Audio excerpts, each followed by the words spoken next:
I forgot. This is Stanford. I got to do some highbrow shit. Hey, quick round of applause. Who fucked Chelsea Clinton?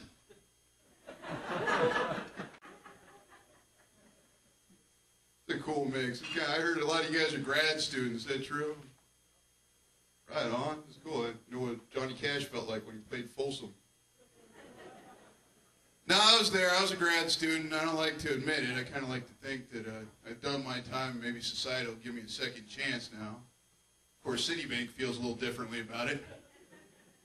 You know, grad students are kind of like those old guys who still hang around at high school parties. You know, like, shouldn't you have a job by now?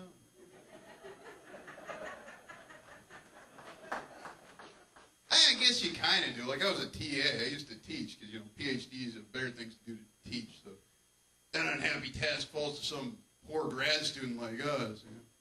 I know you're supposed to say that it's a really great feeling helping people learn and overcome obstacles, but you know the truth. It blows.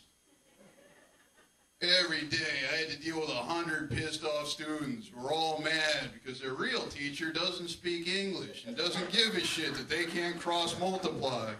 They're all looking to one lonely pothead standing next to the chalkboard to save the day.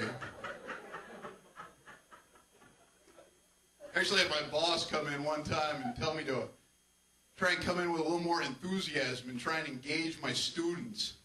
I was like, I'm teaching physics here. What do you want me to come in like, hey everybody, ready to do some physics? Hey, there's a chalkboard. Let's go right on it. Give me an X component.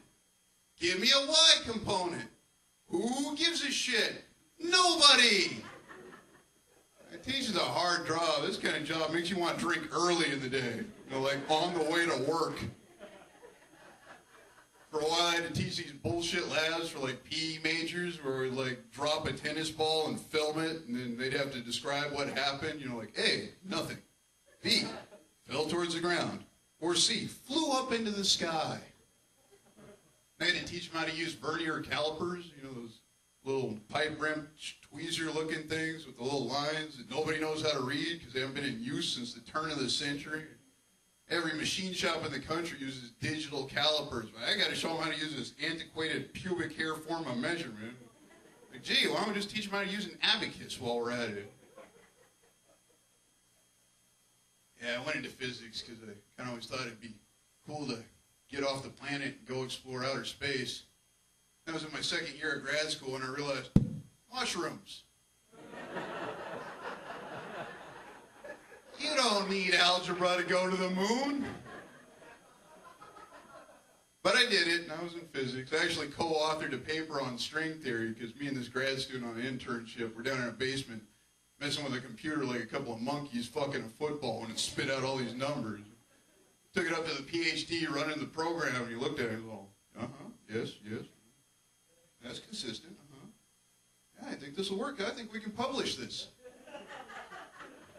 So you can actually look it up. I co-authored a paper on string theory called On the Possibility of Optical Unification in a Free Fermionic Model.